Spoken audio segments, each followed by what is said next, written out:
അടുത്തൂൺ പറ്റിയിട്ടും സെക്രട്ടേറിയറ്റിലെ മരക്കസേരയിൽ നിന്ന് ഇറങ്ങിപ്പോകില്ല എന്ന് പരസ്യമായി വീമ്പടിക്കുന്ന മുൻ ചീഫ് സെക്രട്ടറിയും ഇപ്പോഴത്തെ കിഫ്ബി സിഇഒയുമായ കണ്ടത്തിൽ മാത്യു എബ്രഹാമിനെ തോണ്ടിയെടുത്ത് പുറത്തു കളയാൻ കൈക്കരുത്തുള്ള ഒരുവനും ഭരണസ്ഥിരാ കേന്ദ്രത്തിൽ ഇല്ലെന്നാണോ? ലജ്ജാകരം എന്നാണ് പ്രശസ്ത മാധ്യമ പ്രവർത്തകനും ഇടതുപക്ഷ സൈദ്ധാന്തികനുമായ ജി ശക്തിധരൻ ഫേസ്ബുക്കിൽ എഴുതിയിരിക്കുന്നത്. ഈ ഏബ്യൻ കോടതിയെയും സഹ IAS-കാരെയും പൗരസമൂഹത്തെയും പുലഭ്യം വിളിക്കുന്നത് എന്ത് ധൈര്യത്തിലാണ്? ഇയാളെ ചങ്ങലക്കിട്ട് കേരളത്തിന്റെ നിശ്ചയദാർഢ്യം കാണിച്ചു കൊടുക്കുകയാണ് വേണ്ടത്. ഇയാൾക്ക് ചെലവിന് കൊടുക്കേണ്ടത് കേരളത്തിന്റെ നികുതിദായകരല്ല, വേണമെങ്കിൽ ഡോക്ടർ തോമസ് ഐസക്ക് കീശയിൽ നിന്ന് എടുത്തു കൊടുക്കട്ടെ എന്നാണ് ശക്തിധരൻ പറയുന്നത്. കഴിവുണ്ടെങ്കിൽ ഇറക്കിക്കോ എന്ന് ഈ കാളക്കൂറ്റൻ വെല്ലുവിളിച്ചാൽ താൻ ഇവിടെ വേണ്ടട പുല്ലേ എന്ന് തിരിച്ചു പറയാൻ നമുക്ക് കരുത്തുണ്ടാവണം. ഈ ഗജപോക്കിരി സർവീസ് അവസാനിച്ചിട്ടും എങ്ങനെയാണ് കസേരയിൽ ഇരിക്കുന്നത്? സെക്രട്ടേറിയറ്റ് ഇയാളുടെ കുടുംബ സ്വത്താണോ എന്നൊക്കെയാണ് ശക്തിധരൻ രോഷം കൊള്ളുന്നത്. അനധികൃത സ്വത്ത് സമ്പാദന കേസിൽ CBI അന്വേഷണം പ്രഖ്യാപിച്ചിട്ടുള്ള ഹൈക്കോടതി ഉത്തരവിൽ KM എബ്രഹാം തന്റെ നിലപാട് ഒരു ഉളുപ്പുമില്ലാതെ വ്യക്തമാക്കിയിരിക്കുകയുമാണ്. കിഫ്ബി CEO സ്ഥാനത്ത് നിന്ന് സ്വയം രാജിവെക്കില്ല എന്നും പദവിയിൽ തുടരണമോ എന്ന് മുഖ്യമന്ത്രിക്ക് തീരുമാനിക്കാമെന്നുമാണ് ഈ വിരുദ്ധൻ ഇപ്പോൾ പറയുന്നത്. കിഫ്ബി ജീവനക്കാർക്കുള്ള വിഷുദിന സന്ദേശത്തിലായിരുന്നു കോടതി വിധിയിൽ KM എബ്രഹാം തന്റെ നിലപാട് വ്യക്തമാക്കിയത്. CBI അന്വേഷണത്തിന് ഉത്തരവിട്ട നടപടിയെ സധൈര്യം നേരിടുമെന്നും അപ്പീലിന് പോകുമെന്നുമുള്ള സൂചനയാണ് KM എബ്രഹാം ഇപ്പോൾ നൽകുന്നത്. ഹർജിക്കാരനെതിരെ കടുത്ത ആരോപണമാണ് KM എബ്രഹാം ഉന്നയിക്കുന്നത്. ഹർജിക്കാരൻ തന്നോട് ശത്രുതയാണ് എന്നും ഹർജിക്കാരൻ തനിക്കെതിരെ ഗൂഢാലോചന നടത്തിയെന്നും ധനസെക്രട്ടറി ആയിരിക്കെ ഹർജിക്കാരൻ PWD റെസ്റ്റ് ഹൗസ് ദുരുപയോഗം ചെയ്തത് കണ്ടെത്തിയെന്നും KM എബ്രഹാം പറയുന്നു. അതേസമയം ജി ശക്തിധരൻ ഇതിന് തൊട്ടു മുമ്പ് എഴുതിയ FB പോസ്റ്റ് കൂടി നമുക്കൊന്ന് നോക്കാം. അതിങ്ങനെയാണ്: എന്തൊക്കെ കൊള്ളകളാണ് ഭരണസ്ഥിരാ കേന്ദ്രമായ സെക്രട്ടേറിയറ്റ് കേന്ദ്രീകരിച്ചുകൊണ്ട് നടക്കുന്നത്. പിടിച്ചതിനേക്കാൾ വലുതാണ് ഓരോ ദിവസവും പുറത്തു വന്നുകൊണ്ടിരിക്കുന്നത്. ഈ കാട്ടുകളന്മാർ എല്ലാം കൂടി എങ്ങനെയാണ് ഇതിനുള്ളിൽ കടന്നുകൂടിയത്? ഇപ്പോൾ KM എബ്രഹാം വരെ എത്തി. ഈ ഗജപോക്കിരികൾ അമുക്കിയത് കുറച്ചൊന്നുമല്ലല്ലോ. KM എബ്രഹാം എന്ന പേര് സെക്രട്ടേറിയറ്റിൽ ശുദ്ധിയുടെ പര്യായമായിരുന്ന കൊടിക്കൂറയായിരുന്നില്ലേ? അതെങ്ങനെയാണ് അഴിമതിയുടെ കൂതറ തുണിയായി മാറിയത്? മുഖ്യമന്ത്രി നിയമസഭയിൽ ഉയർത്തിക്കാട്ടിയ കൈകൾ KM എബ്രഹാമിന്റെ മേലും പതിച്ചോ? KM എബ്രഹാം എങ്ങനെയാണ് ഒരു M ശിവശങ്കർ ആയത്? കാരണഭൂതന്റെ കയ്യിൽ അകപ്പെട്ടാൽ ഏതും മുക്കുപണ്ടമാകുമോ? ഇപ്പോഴിതാ ചീഫ് സെക്രട്ടറിയും പരിതപിക്കുകയാണ്. തന്റെ കറുപ്പിന് അഴകില്ല എന്നും പറഞ്ഞ് സെക്രട്ടേറിയറ്റിലെ സഹപ്രവർത്തകൻ കുത്തുവാക്ക് പറയുന്നു എന്ന്. മുഖ്യമന്ത്രിയാണെങ്കിൽ പറയുന്നത് കോരന്റെ മകനായിരുന്നപ്പോൾ ഉണ്ടായിരുന്നതിനേക്കാളൊക്കെ വെണ്മ തന്റെ കരങ്ങൾക്ക് ഇപ്പോൾ ഉണ്ടെന്നാണ്. നീതിന്യായങ്ങൾ മുക്കാലംശവും നശിച്ച കലിയുഗമാണോ ഇത്?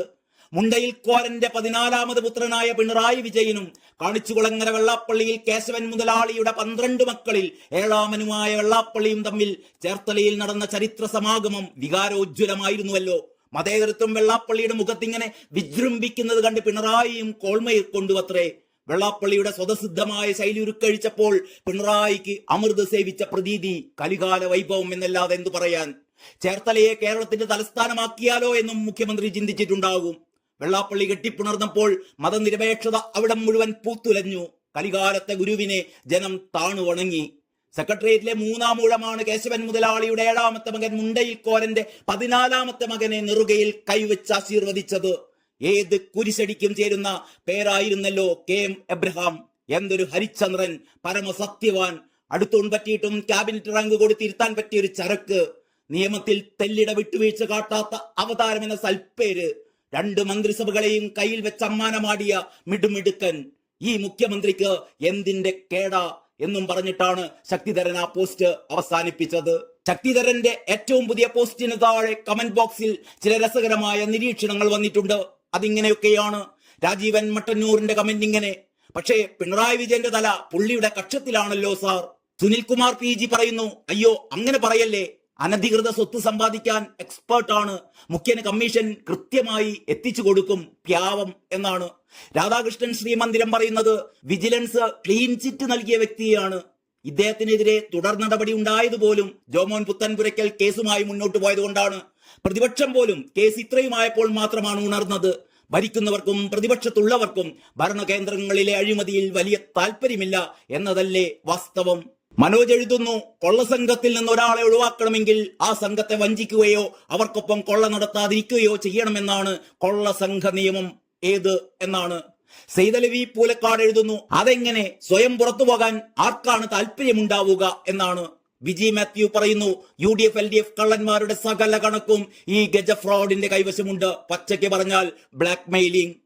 BT പുതിയടം എഴുതുന്നു, മുഖ്യമന്ത്രിയുടെ മനസാക്ഷി സൂക്ഷിപ്പുകാരനാണ്. മുഖ്യമന്ത്രിക്ക് അയാളെ പുറത്താക്കാനുള്ള ധൈര്യം ഉണ്ടാവില്ലല്ലോ.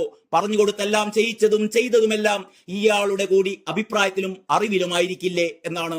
അൽരാജ് നായർ പറയുന്നു, പരമാവധി നാറാൻ കാത്തു നിൽക്കുകയാണ്, തിരക്ക് കൂട്ടല്ലേ സാർ എന്ന്. ജിജു മാത്യു പറയുന്നത്, ഇറക്കിവിടാനുള്ള ആത്മധൈര്യം ഇല്ല എന്ന വസ്തുത ആർക്കാണ് അറിയാത്തത്? ഒരുപക്ഷെ എല്ലാവരും ശിവശങ്കരന്മാരാവണമെന്നില്ലല്ലോ ശക്തിധര എന്നാണ്. സണ്ണി വെള്ളാളൂർ എഴുതുന്നു, ഇക്കാര്യത്തിൽ ഒരു പറയും സംഭവിക്കാൻ പോകുന്നില്ല എന്ന്. പ്രേം തകഴിയാവട്ടെ എഴുതുന്നത്, കള്ളന് കഞ്ഞി വെച്ചവനും എന്നാണ്. സർക്കാർ ജോലിയിൽ നിന്നും വിരമിച്ചതിന് ശേഷം കിട്ടുന്ന പെൻഷൻ കൂടാതെ ജോലിക്ക് കയറുമ്പോൾ ശമ്പളം വാങ്ങുക, അതും കഴിഞ്ഞ 5 വർഷത്തിനിടയിൽ 4 തവണ ശമ്പള വർധനവ് സ്വയം നടപ്പിലാക്കിയ മഹാൻ. ഇവന് സകല ഒത്താശയും നൽകുന്നത് ഒരു കമ്മ്യൂണിസ്റ്റ് മുഖ്യനും. എന്റെയും നിങ്ങളുടെയും നികുതി പണമാണ് ഇവനൊക്കെ തിന്നു തീർത്തത്. അതിനെല്ലാ സാഹചര്യം ഉണ്ടാക്കിയതും പിണറായി വിജയൻ എന്ന കമ്മികളുടെ ദൈവവും. ആഹാ, എന്താ അല്ലേ നാണമില്ലേ അന്തം കമ്മികളെ, ന്യായീകരിച്ച് ജീവിക്കുന്നതിലും ഭേദം പോയി ചത്തൂടെ എന്നാണ്. സി മോഹനൻ എഴുതുന്നത്, കാലിൽ മന്തുള്ളയാൾ വിരലിൽ മന്തുള്ളവനെ എങ്ങനെ പുറത്താക്കുമെന്നാണ്. മാമച്ചൻ ചക്കാലയിൽ എഴുതുന്നു, KM എബ്രഹാമിനും ശിവശങ്കരനും മുഖ്യന്റെ കള്ളക്കളികളെല്ലാം അറിയാം. പിണങ്ങിയാലോ പിണക്കിയാലോ കഥ കഴിഞ്ഞു PVയുടെ എന്നാണ്. ജോൺ ജോസ് ലാൽ എഴുതുന്നു, ബഡ്ജറ്റിൽ വകകൊള്ളിച്ച കോടികൾ ഏതൊക്കെ കൈവഴികളിലൂടെയാണ് ഒഴുകിയത് എന്ന് എബ്രഹാമിന് കൃത്യമായി അറിയാം.